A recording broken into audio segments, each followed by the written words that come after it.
Dianne Conroy from Wild Woolly up in Brisbane, Queensland. Di, tell us, what do you do? I run Wild Woolly, a needle felting business, selling supplies, workshops, and all things needle felting. Can I ask where the name came from?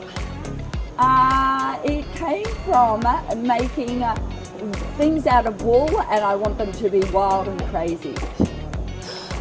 Are you wild and crazy? Yes, I'm a little bit crazy. Wild thing, you make my heart sing. How did you get into felting? I discovered needle felting up in Japan about 30 years ago. I lived up there for 16 years. I found needle felting and I thought, I love this, and I've been felting ever since. What is your favourite felting project now that you've done and that you've seen somebody else do? My favourite one is big taxidermied heads. I saw a head of a lion on the internet and I thought, I'm going to do that. So then I went ahead and made life-size animals taxidermy. My husband calls me the modern-day taxidermist because I don't use real animals.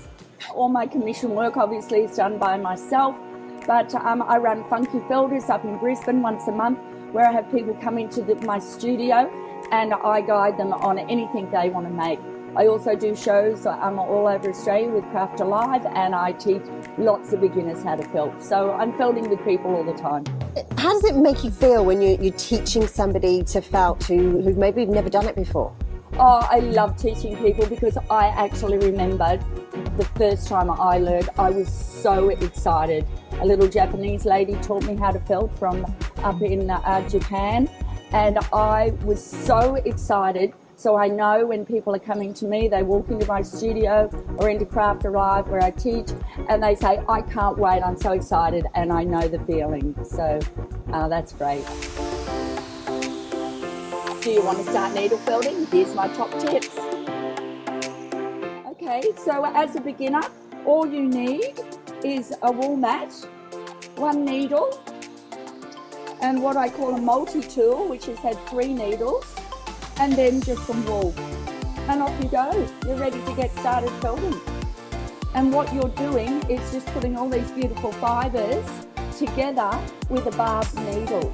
A little bit different to a sewing needle. It's a barbed needle. We start with a wire armature and wrap some wool around that. And the mat's used so you don't break the needles on the table. So all you need is a mat and a needle. Use half the wool that you think you need, stab it half as much as you think you need to stab it, and be careful with your needles. That's the only 3 things, and then you're away.